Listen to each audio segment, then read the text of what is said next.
Morning, everybody. Well, welcome to this morning's, I guess it's 11 a.m. where I'm coming from. I'm streaming to you live from Montreal, Quebec, Canada, on land that has long served as a site of meeting and exchange amongst Indigenous people, including the Haudenosaunee and the Anishinaabe nations. And I'm really grateful of our host university, St. Mary's, on the traditional lands of the Mi'kmaq Nation.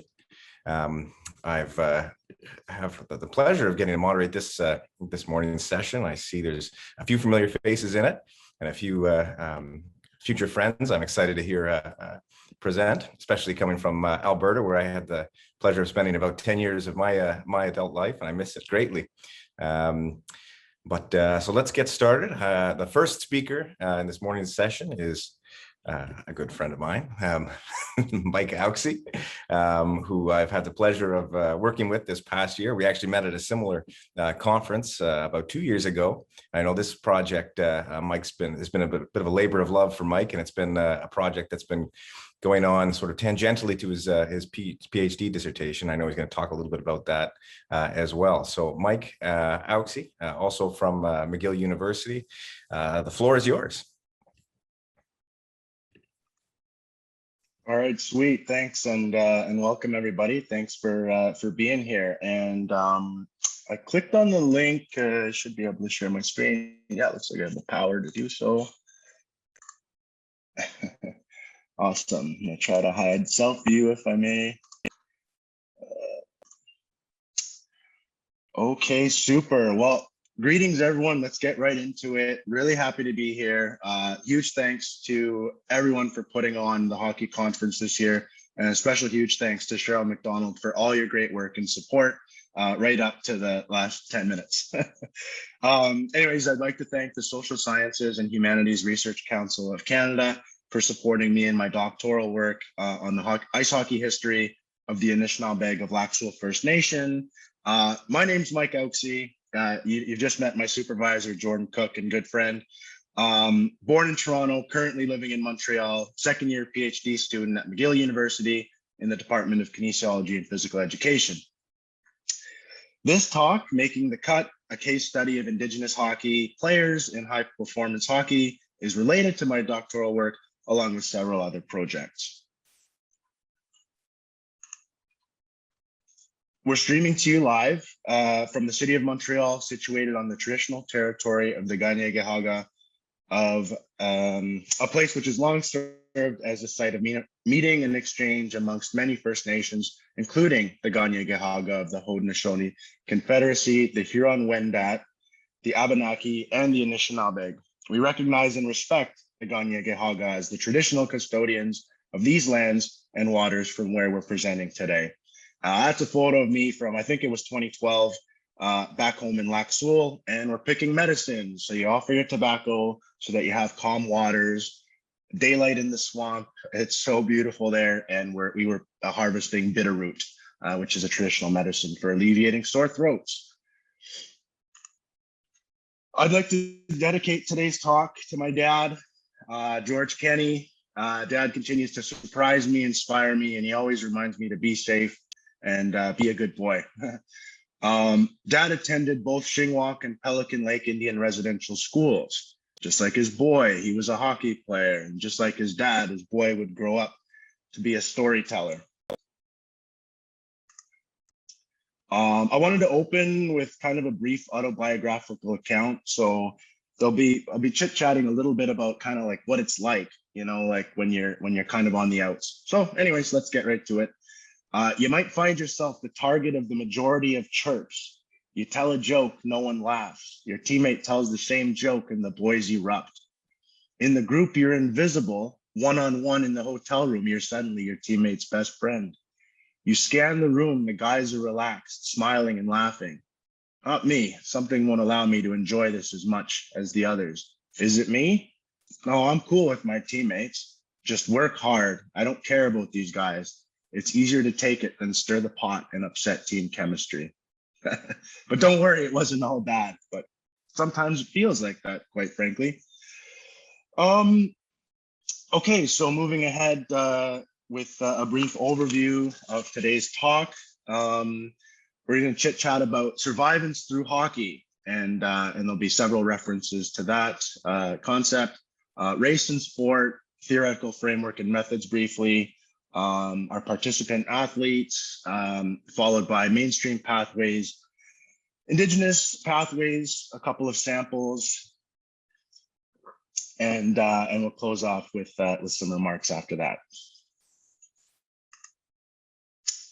Survivance through hockey.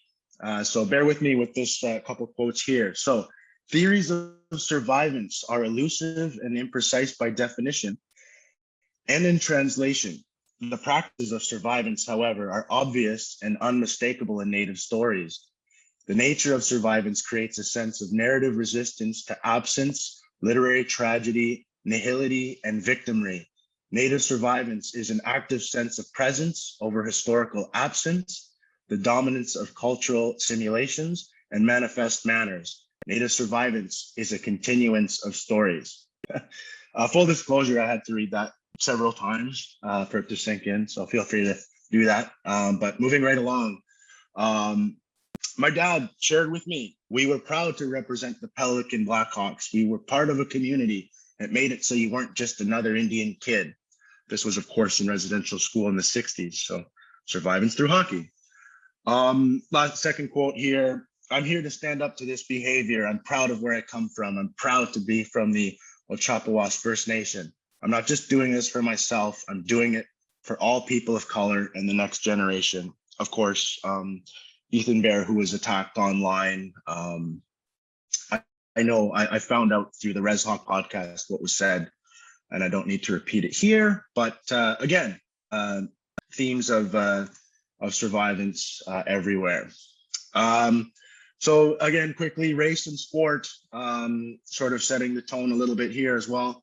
Former NFL quarterback Colin Kaepernick lost his professional playing career for protesting by taking a knee during several pre-NFL game national anthems. And I guess the second point I jotted down here was you can sort of see the juxtaposition of the fellas taking a knee, fist raised, and yet you have the officer, of course, saluting the flag. Anyways, it's a powerful photo. And so his actions, specifically to raise awareness of racial inequality and police brutality, and the result of this was that Nike aligned its brand with Kaepernick, which resulted in a division of two camps: those who supported his actions and those who burned their Nike shoes, attempting to subvert his actions as anti-American. And there was a former leader in the States who kind of used that as an opportunity, again, to like drive a stake, in between into the country. So, and these are some of the risks of speaking out. That's sort of why we're chatting about this example. But it's you can do things for the right reason and not always get a good result. And I just, it's very noble. Is I'll leave that there. Anyways, theoretical framework. So drawing from Michael Yellowbird's theory of neurodecolonization, which involves combining mindfulness meditation with traditional and contemporary, secular and sacred contemplative practices to replace negative patterns of thought, emotion, and behavior with healthy, productive ones. So usually used in kind of the social work spheres, this theory would be, but I kind of wanted to draw it into what we're talking about today in the sense of like the importance of coming home in the off season. If you're coming from your community and you're playing somewhere else, I'll tell you right now, that's the best the best thing you can do.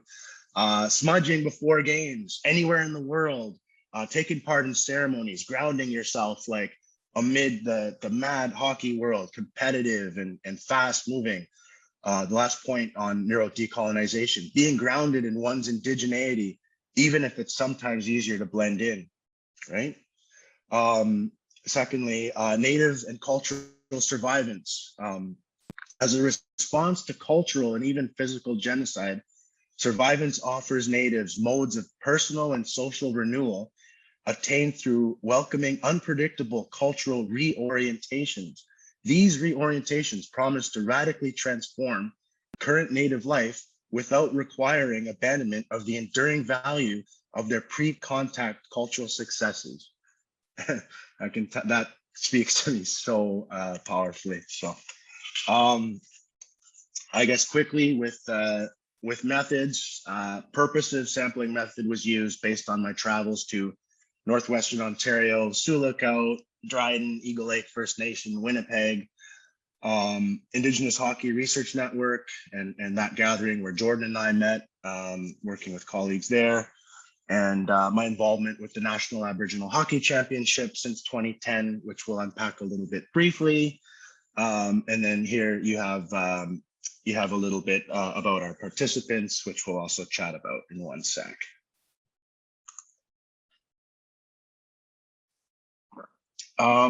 These are amazing participants, wonderful hockey players, wonderful people. Most of us had predominantly positive experiences. Most of us had pretty good access also to our different minor hockey associations, sort of the single A, double A, and triple A, more competitive spheres of hockey. But it really sometimes depends on proximity, right? And that's kind of how you get connected in the hockey world, right? Because for our community partners in Northern Quebec, it's very critical for them to have a really strong program that when they get to the age where they may have to leave home to pursue the double A, triple A spheres, they kind of need to be ready. But anyways, I'll talk more about that in a sec. The theme of relocation was prominent for all of us, like whether you were going to Europe, US prep school, as we'll discuss, junior hockey, obviously you have to travel a lot, US college. Also really, really wanted to highlight the profound theme of giving back and working, with and for your community. No one tells us to do it. I don't know, but we all just seem to, which speaks to our worldviews and teachings, I suppose. But anyways, moving right along. So this slide here, I'm just gonna chat about it briefly, just in the interest of time. This happens to be my hockey pathway. You'll notice, Bill Bolton Arena Hockey Association, ready access, friends already playing, GTHL, hundreds of teams and opportunities to play with. I'm positioning myself here as being Anishinaabe and settler Estonian and having grown up in Toronto because I did have access to all these leagues. The Res Hockey podcast, seen after my brief junior career, represents community-based hockey, okay? And please go check out this podcast. My friend Nathan Briere talks about his pathway in great detail, talks about experiencing racism and his means of intervening and educating his teammates. And it's a very beautiful interview. So please check that out if you can.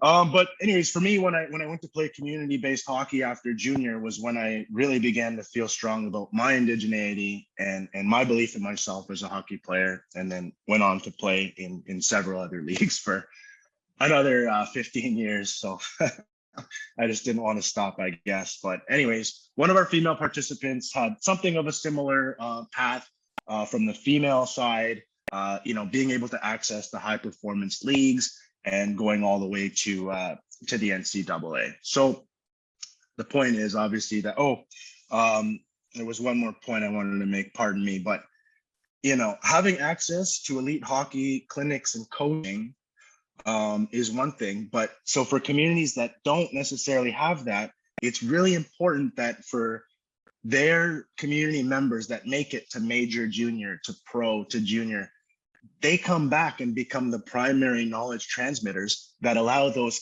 kids, when the time comes, and if they do decide to leave, however early they do, that they're ready. They know systems, they have the basic skills, and that's just how it is. And there's really impressive, community hockey programs out there, specifically with our partners in Northern Quebec. Okay. So this slide here clearly is a sample Indigenous hockey pathway. There's a lot of weaving in back and forth between these marquee tournaments and mainstream hockey spaces. There's a lot of survivance, I would argue, that happens here because sometimes communities will have to fundraise to get their kids to these tournaments, getting hundreds of families and kids to Mississauga for the little Native Hockey League, which is our second slide here. The first slide to the left is the Sioux Lookout Minor Hockey Association, which is where someone from my community, Laxville First Nation, will probably go and play and develop, right? And eventually look to hopefully get on with someone like the Thunder Bay Kings AAA program, which some of our kids have. If we move along to the National Aboriginal Hockey Championships, this is the marquee tournament. It's a U18 tournament. All the kids are AAA, junior, and it's where you can very possibly get seen and have an opportunity to pursue junior. You may go on to Hit the Ice, the reality TV show, a pro-style camp with John Shabbat, and you can keep the dream alive sometimes in that regard. What's the logo above the National Aboriginal Hockey Championships? It's the Warroad High School Prep School. Happens to be the path taken by one of our female participants and I believe two of her siblings, two of her sisters, right? So they went across like south of Lake Superior to the States, and that's how they got into NCAA Division I college. And I'm aware of the logo, and I'd love to chat about Indigenous imagery with anyone. Please email me anytime. I kind of put it there to make a point as well, that I wasn't not going to use it just because I might have issue with the logo. Anyways, I put the NHL logo there because, hey, dream big. And it just so happens that current Florida Panther Brandon Montour and Ethan Bear both played in the National Aboriginal Hockey Championships and made it to the NHL. And just lastly, one of our participants who played in the Little Native Hockey League, who played in the Aboriginal Hockey Championships, was on the TV show Hit the Ice, and currently plays for Lakehead. We were chatting on the phone for the interview, and I said, man, like, you made it because of those tournaments. They did what they were designed to do, because he had actually been playing AA. Very rarely does a AA player make it to the Team Ontario Aboriginal Championships. Well, he did, and he made it. And he got a kick out of that because he had never considered that himself. I'm quite sure my time is winding down here, so I'm gonna just finish this up here. Thanks again for hanging in there, folks. One thing that came up on the Res Hockey podcast was, if you are a status Indian, you may have the opportunity to exercise your J Treaty rights. If you don't know what that is, that means if I had a son or a daughter, that they could possibly play U.S. college prep school as a U.S. citizen. That's what the J Treaty means. You could play U.S. high school or USHL, the top junior program in the States, while not being an import. That's the point of that. You know, a critical question that I might pose to everyone here: should young Indigenous athletes have to leave Canada or their communities just to make the cut? You know, is there somehow less of a bias in the States for those players, those top players, that would be desirable to playing at those top leagues in the States? I'm gonna wrap up with a quote here, because I can just feel my time closing. I have no idea how long I've been going for. And I'm gonna close with this. Making the cut is survivance. Living the dream is working hard, making friends, having fun, overcoming adversity, and expressing that survivance in a manner that makes you feel important and provides you with meaning and purpose in your life. Indigenous hockey is beautiful. Just as, getting emotional here, just as is a country who loves their national pastime that belongs to no one and is safe for all. We'll leave it there for now. Thanks very much. That was fun. Awesome. Thanks. Powerful stuff as always, Mike. I always enjoy the way you kind of insert your passion and emotion within every talk you give. Okay, so our next presenter is someone who I also had the pleasure of getting to know this past year through her supervisor, Jessica Kalapanik at the University of Alberta. And I've seen her speak a few times. I know she's tremendous. So Marina Saporito from the University of Alberta, she'll be presenting Beyond the Rink, Anti-Indigenous Discrimination Policies in Hockey. So the virtual floor is yours, Marina. Thanks so much, Jordan. Hi, everybody. Good morning or good afternoon. I'm in Edmonton, so it's still morning here. I want to thank everyone for coming and thank the organizers for organizing and facilitating the event. As Jordan said, I'm a master's student here at the University of Alberta in the Faculty of Native Studies. When I'm not trying to finish my thesis, I'm also a law student. So that's kind of working those two worlds at once, which is always fun. So as Jordan said, the paper that I'm presenting on today is called Beyond the Ice, Anti-Indigenous Discrimination Policy in Hockey. Hope this, ooh, okay, perfect.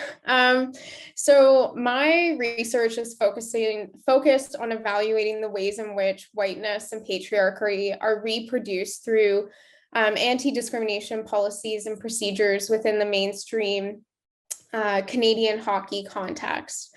And this kind of developed out of this pattern of inaction that seems to really come about when anti-Indigenous discrimination happens in hockey. And I often, look to that example of the Quebec tournament in 2018, where there was a hockey tournament and an Indigenous hockey team was racially taunted by white fans, players, and coaches. And the organizers of that tournament released a statement saying that they had a zero tolerance policy for racism, but there was no response to what had happened and nobody was held accountable. So my goal here with the research wasn't to rewrite these policies. In fact, I think that a collaborative decision-making and policy creation process is necessary. And within my own positionality as a non-Indigenous white researcher, I didn't think that would be appropriate. But it's to look at the ways that whiteness and patriarchy kind of refract through these policies and procedures. So in saying that, I've kind of got two main questions. The first one is kind of looking at whether or not these anti-discrimination policies that are developed by hockey associations in Alberta specifically address anti-Indigenous discrimination. And this was looking at both the language of the policies, but also steps that are taken maybe afterwards to respond to these sorts of incidents. And then the second question is, for these associations that do have an anti-discrimination policy, do they explicitly address or indicate the steps that they would take to address discrimination and hold individuals accountable? So just to quickly go over my methods, I looked at kind of all three of the main governance levels here in hockey and mainstream hockey in Canada. So I did start with Hockey Canada and Hockey Alberta, and I looked at both their policies and procedures, but also some of their instructive manuals that they have regarding disciplinary action. And then I looked at 5 minor hockey associations here in central Alberta. And the documents that I used for those 5 varied, but often involved looking at their policies, procedures, and then their codes of conduct for players, coaches, parents, and fans. And I employed a Foucauldian discourse analysis when doing my analysis, which really focuses on the ways in which power influences and informs discourse. So without further ado, I'll get into my findings. None of the policies specifically addressed anti-Indigenous discrimination specifically. St. Albert does have an inclusive policy, but they don't speak about reconciliation, colonialism, or Indigenous discrimination at all.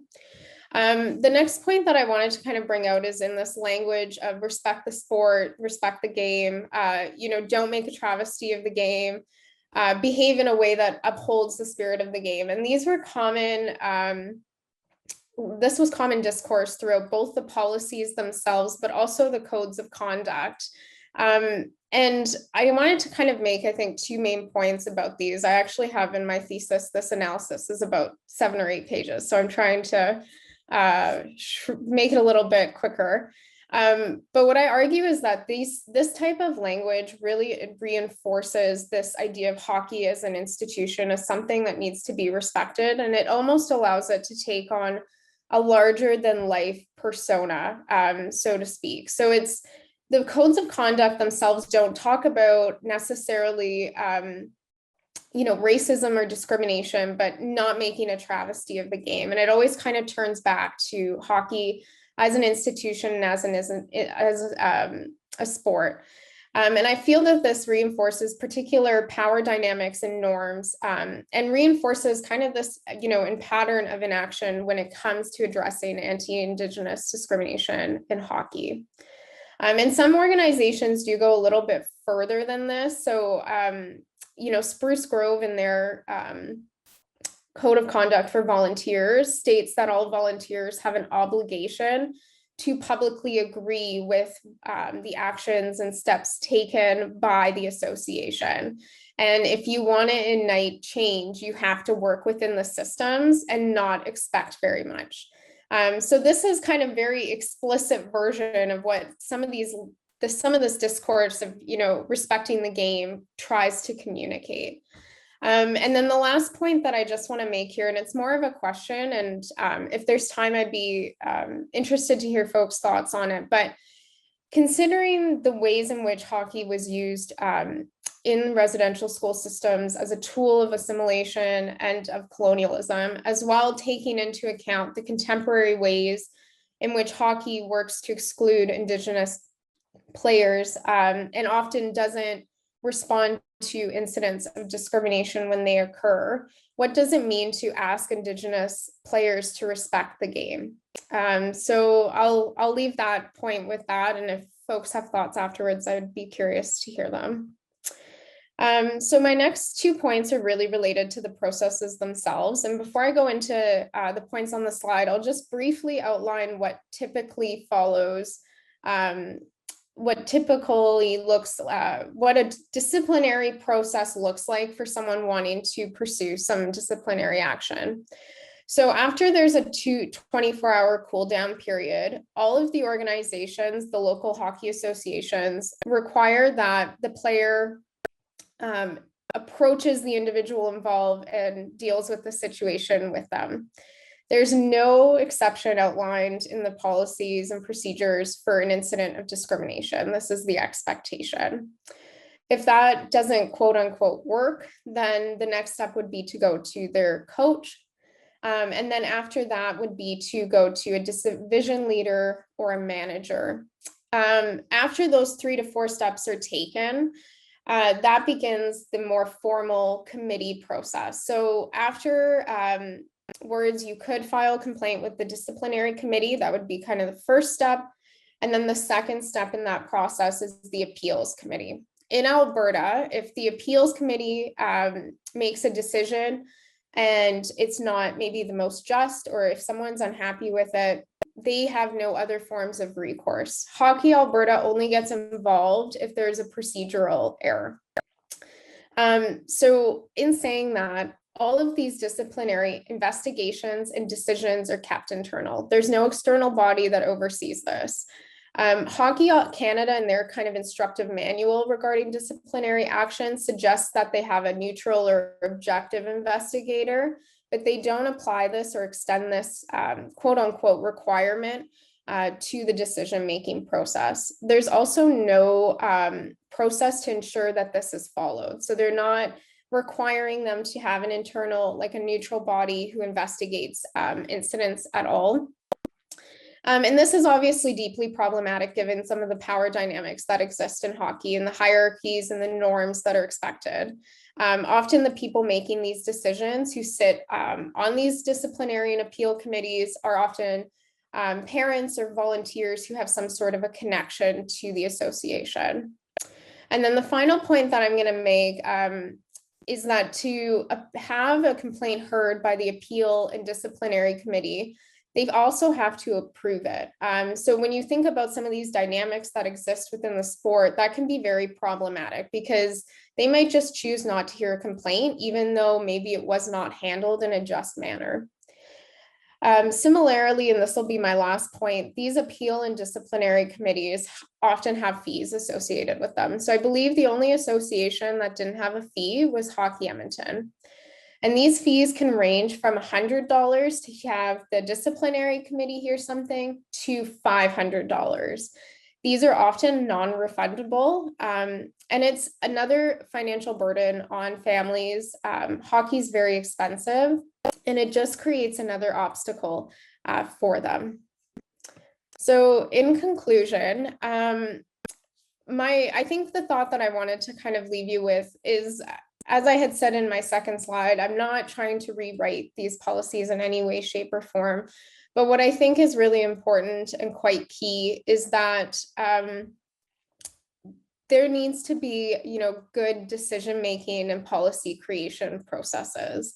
Right now, and I'm assuming this based off of the time it was written, Hockey Canada's policy is from 2008. And it's very likely that a lot of these policies were developed with individuals from the quote unquote old boys club. And then those policies are guiding lower levels of hockey governance. So what hockey needs to do is, to have a good policy creation that includes and privileges Indigenous hockey players, community members, and leaders. And in regards to the ways the policies themselves are written, they're very generalist. But maybe what I will do, and I have to, thank Jess, because her and I had a huge discussion and this point arise from it. But, what does it mean to be on Treaty 6 territory and not have an anti-Indigenous discrimination policy governing the sport of hockey? So with that final question, I will conclude and thank everybody for listening. Thank you so much, Maria. I'm always amazed how you can combine such impressive scholarship with being a full-time law student on the side. So really well done. Our third speakers from MacEwan University are Alim Tharani and Irfan Chaudhry. And they'll be presenting a paper on for the love of the game, or sorry, for the growth of the game. My apologies. The virtual floor is yours. Perfect. Thanks so much, Jordan and Mike and Marina for your comments. It's just going to be me joining today. Alim's not able to join us. So my name is Irfan Chaudhry. I'm the director of the Office of Human Rights, Diversity and Equity at MacEwan University, based in Edmonton, Alberta. And so really just want to thank the organizers for the opportunity to present today. I really enjoyed even listening to Marina and Mike kind of, share their observations and their experience, because that led to kind of where we're at today and what we're hoping to share with the group today. So our university received a grant from the federal government late 2020 to develop resources to address anti-racism within a hockey setting in Canada. And so even as Marina was speaking, it was really interesting that policy kind of piece really highlights that inequity that's embedded within the system, not only just hockey, but when you look at anti-racism or anti-discrimination types of policies as a whole, very, very lackluster in general. And I think in a hockey context, when you outline the volunteer component, when you outline the demographic component, oftentimes is not set up in a way to address racial discrimination in an appropriate manner. And so part of the process that we were, learning as we went through developing the two things with the grant. One, we held a virtual summit in December, hosted by Harnaray and Singh. And in hopefully the next couple of weeks, this website will be live and we can share further. But that was kind of the two outputs we had committed to having shared through that grant. And so just again, acknowledging where I'm coming from with Treaty 6 here in Edmonton, and just being mindful of, a lot of the things that I'm going to be sharing and talking about is both observations from, media narratives, and then also things that, conference attendees kind of shared with us in terms of what they were looking for in terms of support. And I'll do my best to do this in the 8 minutes that I have left. So, a quick Google search, of course, will find many, many, many unfortunate examples at, various levels of the sport. And so, whether it's, slurs being hurled, one in particular that really empowered me to want to even take on a project like this. My background's in hate crimes and violent extremism. I've done a lot of work around anti-racism in terms of research and analysis. And I always saw just a glaring gap in hockey, which I'm recreationally connected to. It wasn't until part of the work I was doing with the Alberta Hate Crimes Committee, actually, where someone had shared with us an experience, a very, very unfortunate experience, similar to what's already been shared already, of a hockey tournament in Southern Alberta, where at the end of the game, Two teams doing their traditional kind of, handshake. But for this particular game, that happened to be between a team of predominantly non-Indigenous players, and the other team was a team of Indigenous players. Right before the handshake, parents and fans in the stands observed the non-Indigenous team spitting in their hand shortly before doing the handshake line. And when you look at it from the context of what policies would even be there if someone were to complain, what procedures would even be followed if anyone were to complain, none, to be quite honest. And we know that in terms of some of the things we've seen in research that's even shared. And so it kind of goes to some of those overt pieces that we want to address, but even the subtle, everyday racism that unfortunately, players of color experience. One of the most, I guess, common ones you see, and this is the most unfortunate one, I think, in the context of how it impacted not only just the player, but the player's family, is Jonathan Diaby, right? Many of you might be familiar with his story, being in the game, being in a penalty box.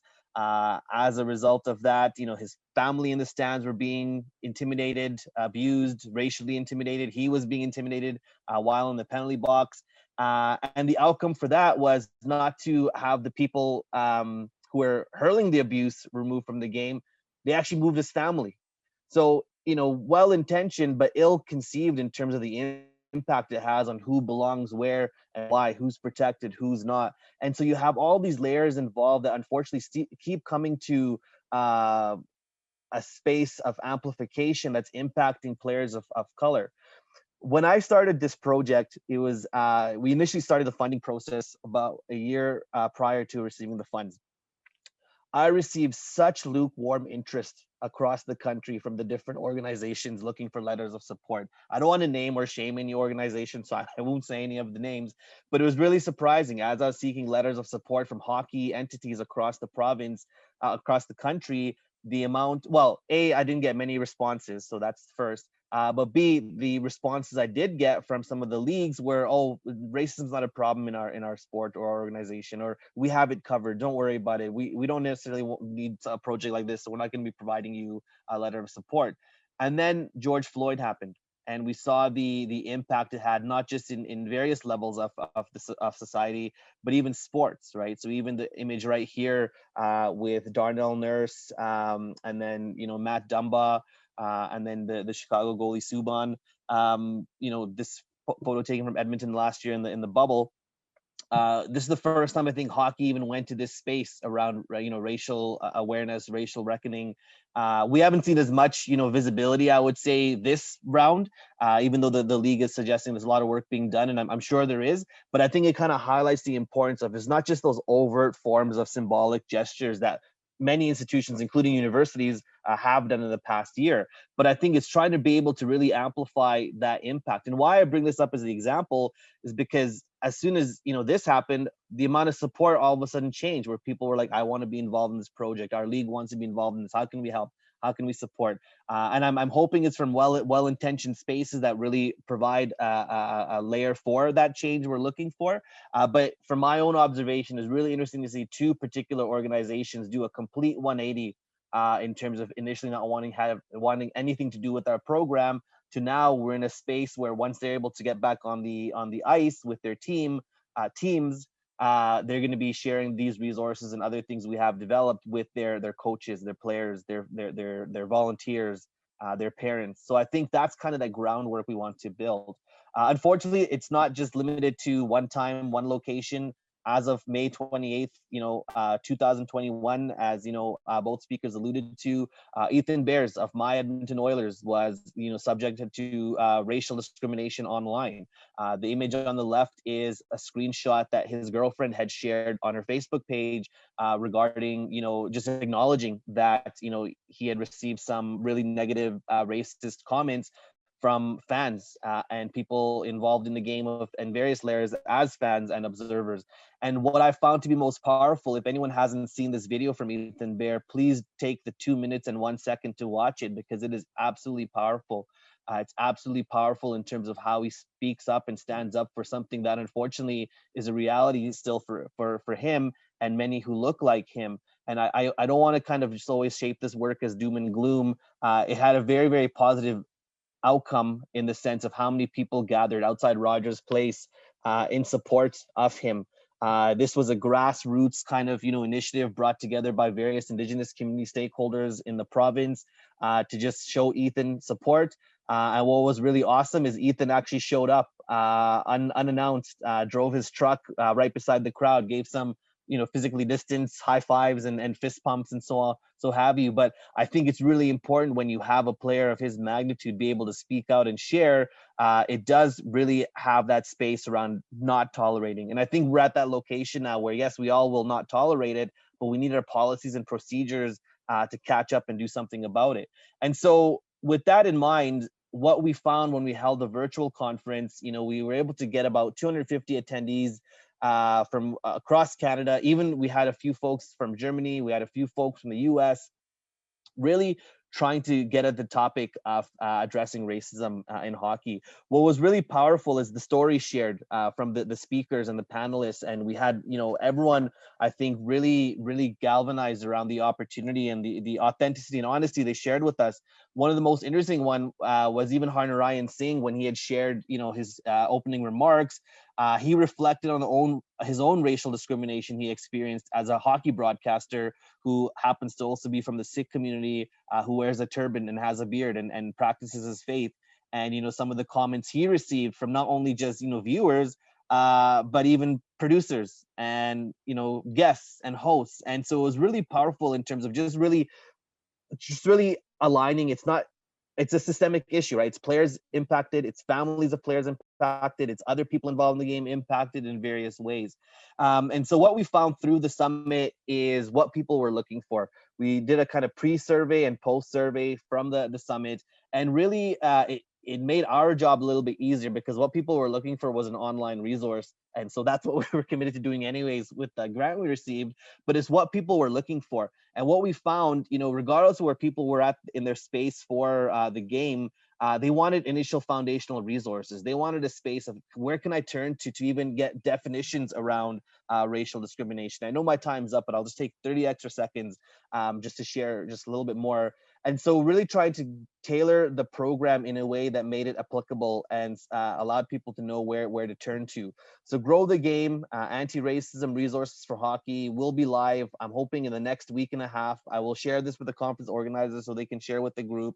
The URL right now, it's not live, but growthegame.hockey is where you'll be able to find all the resources. One of the things we're most proud of is we have, from podcasts to YouTube, it's all curated from things that are out there, videos, academic papers, policy papers, briefs. I know Courtney, for example, Dr. Courtney So from Queens, we provided some of her work on there, and she was a speaker at the summit. But we also have a dedicated space called the Starter Pack. And this is the space that if you don't know where to start here. It's got 3 animated videos that we've created around, a racist event in a hockey setting, what to do, what wasn't done. It's very, very consumable. And also it's a way to just kind of get foundational knowledge for anyone looking to kind of, better understand and learn how to address racism in hockey. So I'll leave it there. Here's where you'll find some of our socials. But again, thank you so much for the opportunity to connect. Thanks so much, Irfan, and tremendous stuff. Would you be able to put like the links to some of that in the chat function? Perhaps people can click from there. They look like tremendous resources. Okay, so in the interest of time, our fourth and final presenter is Martine Dennie from the University of Calgary, and she'll be presenting Sea in Red, Color-Blindness and the Performance of Whiteness in the Calgary Flames Sea of Red. Martine, the floor is yours.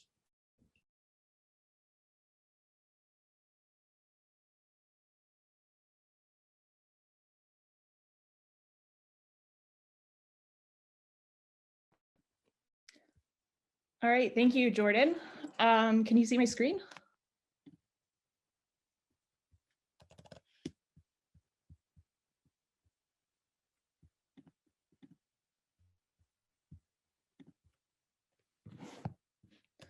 Sorry, I can't hear. Are we all good? Yes. Okay, thank you. So hello, everyone. My name is Martine. I'm a PhD candidate at the University of Calgary. And today I'll be talking about the Sea of Red, which is a term used to refer to the Calgary Flames and its fan base. So the Sea of Red is most prominent inside of the Scotiabank Saddle Dome, which is located downtown Calgary, and it is a home arena for the Flames. And so there's an inside look here on the slide. And so the idea for this article came up as I was conducting interviews with hockey players and hockey fans around Calgary as part of a larger project on multiculturalism and ice hockey. This is a project that is led by Dr. Lloyd Wong, who's here in attendance. And so as I was doing interviews for this project, I noticed that nearly every participant who identified as a Calgary Flames fan spoke of how welcoming it is to be a Flames fan. And so the common theme throughout our discussions about the Sea of Red was well summarized by Juan, who's a hockey fan. He credits his Flames fandom for successful integration in Calgary after immigrating here from Mexico nearly 10 years ago.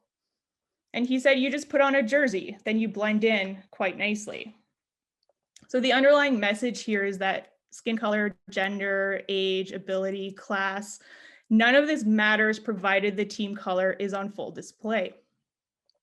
But this idea of blending in didn't really sit right with me. It's very disconnected from the social and political climate that shapes life in Alberta.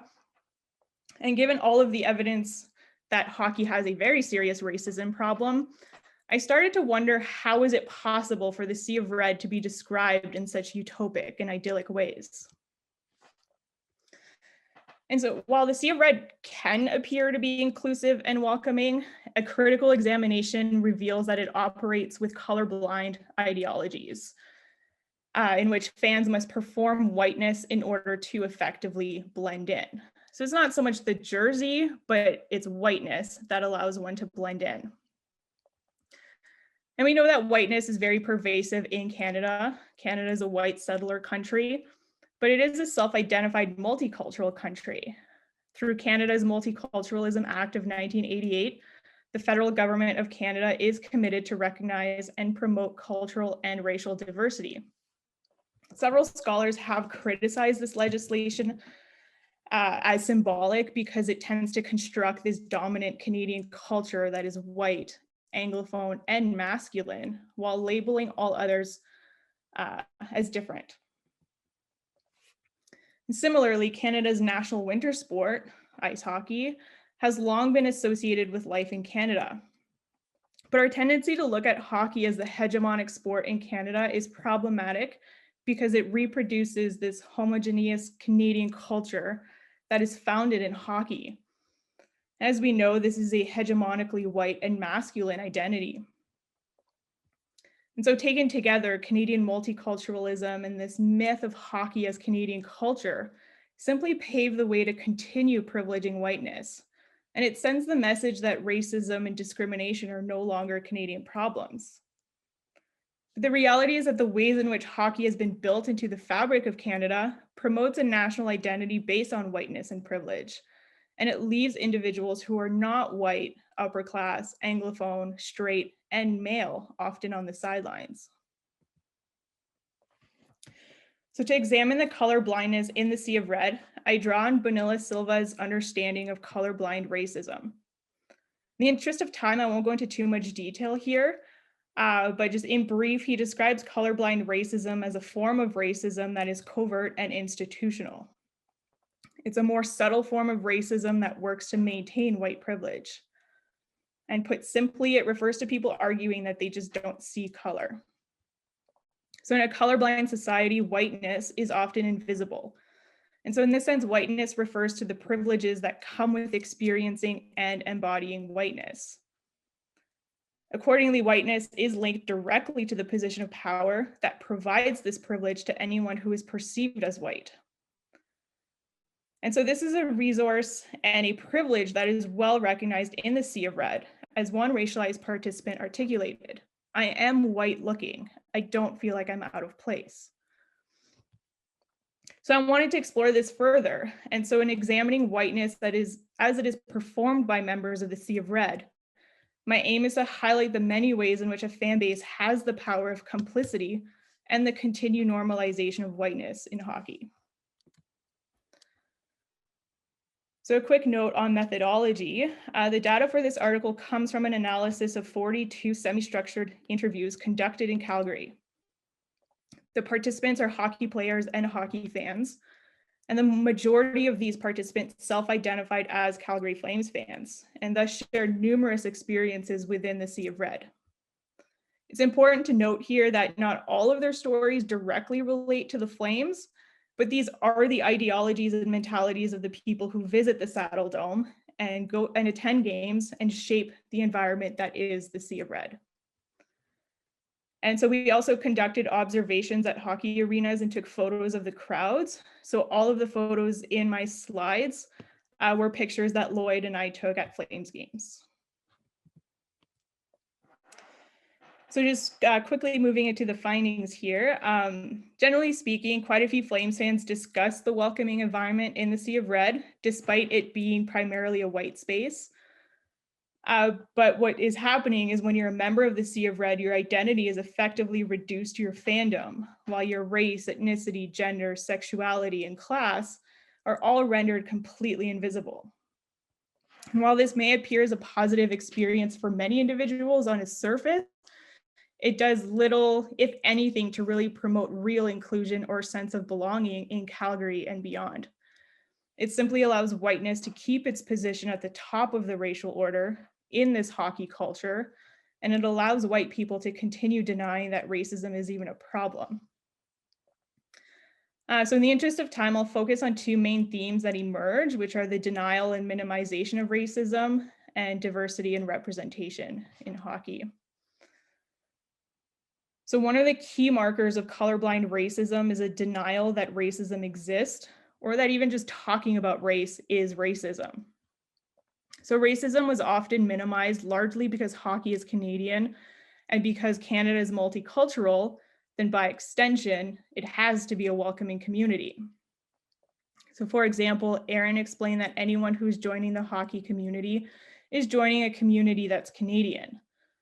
Since Canadian multiculturalism generally lends itself to colorblindness, it's not surprising to hear others, like Tom, who's a 55-year-old white hockey dad. He discussed race as something that has to come up in order to discuss it. So he was talking about hockey teams that his son has played on over the years, and he says, we didn't talk about race or religion or anything. Race never came up. Everyone was welcome, and away we go. So this kind of deflection to race-related questions was evident in quite a few participants. Several participants became uncomfortable when I asked questions related to race and ethnicity, as seen, for example, in their bodily movements and shifting in their seats or using more ums and I don't knows than in other parts of the interviews. And others flat out refused to answer race-related questions. For example, I often ask participants to describe the makeup of the crowds that they see at the Saddle Dome. Aaron, for example, abruptly responded, there's all sorts of different people. I'm not sure how to answer that. She went on to discuss different ages and genders that she's seen at the Saddle Dome, but flat out refused to discuss race. Whereas Lisa, a participant who immigrated to Canada from India over 10 years ago, was not afraid to answer this question and said that it's mostly white people at the Saddle Dome and she wishes there were more minorities. And so this sentiment of wishing that there was more diversity at the Saddle Dome is shared by many other racialized participants. So I have a couple quotes here on the slide as examples. For these participants, representation is very, very important. So this question of, does diversity matter? I asked this question to pretty much everyone, and an overwhelming response from white participants was simply that diversity just doesn't matter. So the example of this quote on the slide is from a former Western Hockey League player. I'll let you read it. But ultimately, all he cared about was ability to play hockey, just does not care about anyone's identities. And quite a few other white participants shared this sentiment that only hockey skill and hockey knowledge matters. I see my time is wrapping up, so I'll try to speed this up a bit. But this idea that race and diversity do not matter is also evident in interviews with some participants who are racialized as well. As stated by a Métis but self-identified white-looking former professional hockey player in the NHL. He said, you know, the NHL is about winning, it's a business, so diversity doesn't matter. I tried to probe for more and more discussion around this, and he just said that, you know, I saw them for people. I didn't see them as Russian or Finnish or Swedish or Black or white. You know, I saw them as people. And this is equally recognized by the fans as well, who are racialized but white passing. Juan said that he's never felt unsafe. But at the same time, he says, I quote, I'm pretty, I guess you say lucky that I don't look pretty foreign unless I speak. You know, a lot of people will think I'm from here if I don't speak. And he might have been onto something. When I talked to Vicky, who's a Chinese hockey mom, she shared some experiences as the victim of microaggressions in various arenas across Calgary. So she explained that she gets a lot of looks from people as if she doesn't belong at a hockey game. And, you know, she says, it's not easy at all when it actually happens to you. You're just kind of like, okay, well, I didn't do anything wrong. I'm just here for a hockey game. So all in all, it seems as though most white participants do buy into this myth that Canada is an all-inclusive country and that hockey is Canadian culture. And so they equally buy into this myth that anyone is welcome in the game. So any lack of diversity is at the fault of racialized minorities for not joining the community, which is, you know, the classic blame the victim frame found in colorblind societies. And so anyone who's able to embody whiteness in this space is the recipient of privilege and power that few people are willing to give up. So this colorblindness kind of gives that illusion of a safe, diverse, and inclusive space where it becomes easy to treat any racism as isolated incidents. So I will just wrap up here. So I see I'm a bit over time, but I want to quickly say thanks to the research team for this project. So Dr. Lloyd Wong, Dr. Howard Ramos, and Patrick Bondi. And yeah, thank you everyone. My contact info is on the slide if you want to chat more about this, but thank you to everyone in attendance and the fellow panelists. Excellent stuff, Martine. 4 great presentations. I'm mindful of the time, and I'm also mindful of the fact that we have guests who I'm sure would like to ask questions of our presenters. So perhaps, I know there's a break scheduled right after, so perhaps we could close the session, but yet keep the lines of communication open if our presenters are willing to still engage in dialogue with some participants. So thanks everybody for attending. Enjoy your break. And if people want to stick around to ask our presenters questions, by all means.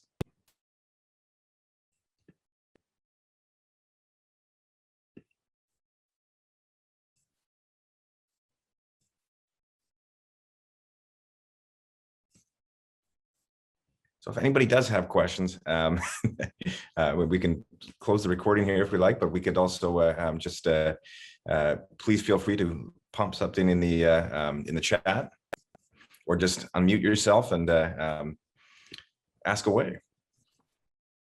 Hi. I'm here to pick on Mike Auksi. Go on. Stump me, please. No, I promise to play nice. Mike, talk to me. I know you're reading about survivance lately. So talk to me about how that concept has informed your thinking lately. That's a good question. Yeah, well, I know you already talked about it, but I want to hear more. Yeah, sure. So I just, well, just big thanks to Jordan, who turned me on to Gerald Visner and the concept of survivance. That second quote, I was scrambling yesterday. I had to really dig deep to find it, and I don't know. It's when I read Visner or people writing about Visner's work, it's just kind of like when I was corresponding with you. And saying like, you know what, let's take my middle name off. I just want to be Mike Auksi. Do you know what I mean? Because I don't have to be Michael Makwa Auksi, Bear, my clan, my middle name that I'm so super proud of. It's like, because other people don't walk up and they're like, hey, my name's like so-and-so. I'm like, Estonian and Finnish, and you know what I mean? And so I was just kind of, it's all the reading I'm doing, it just talks to me, and it captures like how I felt for so long. And I'm like, wow, like, so, and I think that, you know, the aspects of survivance that, you know, young Indigenous athletes may experience when they go to an Indigenous hockey tournament, it's like, I don't look back on my life and say, oh, wow, like mom or dad didn't like put me in native hockey tournaments sooner and I would have been like in the NHL. Like, it's not like that at all for me. Everything that's happened for me just happened in good time, because yeah, I didn't get to those tournaments, you know, and it doesn't matter, you know. But the kids today, if they have an opportunity to play in Indigenous hockey tournaments, access ceremonies, learn about the drum, their teachings, where they're from. Some kids don't even know their parents. Like, I've worked in child welfare, like, and they find survivance through the programs that we do. And yeah, different nations have different teachings and creation stories, but Indigenous worldview, like, there's a lot of similarities that can just help support young people. So that's what I got for you. Good question. Thank you.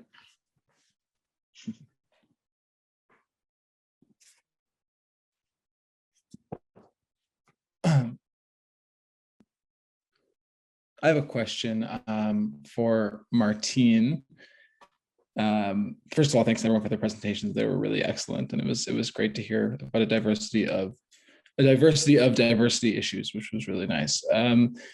Martine, I was wondering if you ever had any moments with interviewees where you pushed back on some of the ideas of colorblind racism. So like when they would mention that, like, I don't see color, or I just look for the talent, I don't even care what race or color you are or religion or whatever.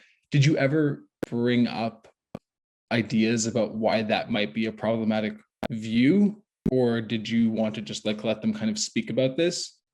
And I was wondering if that was ever something that happened, and how they responded to then maybe being told that this older kind of view of colorblind races, of colorblindness as being a good thing, was kind of questioned. Mm-hmm. That's a good question. I try not to push too much because I don't want to, it might affect the rest of the interview. But yeah, I mean, I try to probe to kind of like, I ask other questions to try to maybe get them thinking about it a bit differently. And just like, so I don't want to just like accuse somebody I'm interviewing, like of being racist, but I try to just reframe some questions in a different way to kind of, and sometimes you kind of hear them and they're like, oh, like I didn't think of it that way before. Okay. And then you kind of just let them think it through like out loud.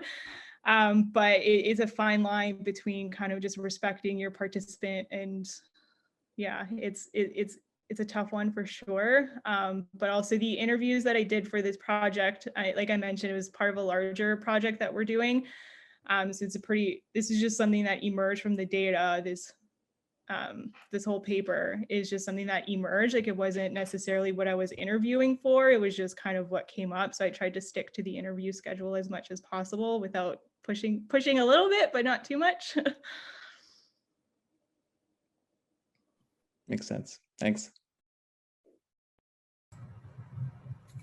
I have a question for Mike.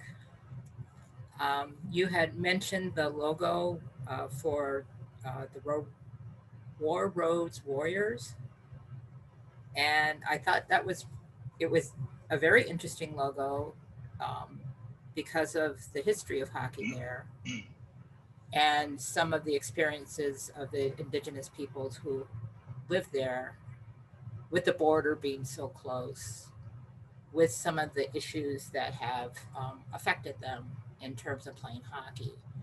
And I was wondering what your thoughts were regarding the logo, since it sounded like you had mixed feelings about it too. That's an awesome question. Thanks very much, Mila. Yeah, like I said, like I put the logo there on purpose. Like, it's like, It's such an interesting discussion, and I've got some articles I need to reread for sure that make some really wonderful points. But I think it was actually like TJ Oshie's Indigenous, hey, on his father's side, who just passed. It's you know what I mean. So just rest his soul to Mr. Oshie. But they were the ones. It was Oshie and his dad who got the North Dakota Fighting Sioux logo changed, right? So it's just UND now. Right. And when they consulted the Dakota, so I'm a little bit diverting from your question, but it's kind of related. Because I believe TJ played in War Road for his US prep too. I'd have to double check that. But one of the communities, I think they were Lakota. Anyways, one of the communities was like, it's fine, we're okay with the logo. And the other one was like, no, we don't want this anymore. This headdress, this romanticized, the Indian that everyone has in mind, that, you know, the the way people like are so tied to an imagined Indian is so problematic. You know what I mean? And sometimes it just like puts us in a box that like, I can't be a modern human in today's world. I have to be feathers and headdresses, you know. Look at the Chicago Blackhawks website. Like, they have many initiatives. They'll tell you who Chief Blackhawk was, you know, from Sac and Fox, you know, or not. And they're doing some cool things. And yet they have their mascot, Tommy A. Hawk, Tomahawk. The Tomahawk, you know what I mean? Like, it puts us in a hole. It puts us, it won't allow us to kind of like be more and you know, be in the moment. And it's problematic for that reason. But it's a discussion, right? Like, I have a Chicago Blackhawks hat. My dad played for the Pelican Blackhawks, you know, like, we're kind of okay with it, but it's also a problem. And we're not going to sit here and have settlers tell us like, hey, we're honoring you, take it easy, it's just a logo. We've been doing that for hundreds of years. So I'll just leave it there. Yeah. I threw in the title of Henry Boucher's autobiography. He grew up playing in that area, and when he talks about playing teams, they're mostly white. Because he was such a talented hockey player, they wanted him on their teams. So it's a really interesting juxtapositioning that here are these teams that have these recognitions, they're mostly white, with some Indigenous players on there. And yet they try and sell it because of the history that goes beyond it, because on the Canadian side, there were such strong teams that were more Indigenous based. And I think that it just the geographic location makes it a really interesting discussion because of the different makeups of the communities that were, you know, just across the border from each other. So he talks a little bit about that in his book, and I think you would enjoy that. That's cool. I've noted that. Thanks very much. I'm sure me and Jordan are going to sink our teeth into that. Yeah. It's such an interesting discussion because I don't think it's like one way or the other. Like it's a discussion. He's still alive. He's had some health issues, but he's still alive. He lives not in that nearby in that area in Minnesota. I think he's a real estate agent. So you can find him pretty easily. That's so cool. Thanks, Mila.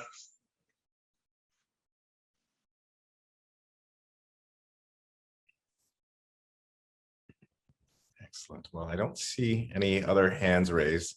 I know I want to give the presenters a little bit of a breather before the next session. So I'll check out, but I'm sure if people want to stick around, I don't know if the recording stops. I'm not exactly sure how this works with this online stuff, but I'll be stepping out myself, and I guess that's a wrap. But if it stays on, please feel free to use the lines to communicate.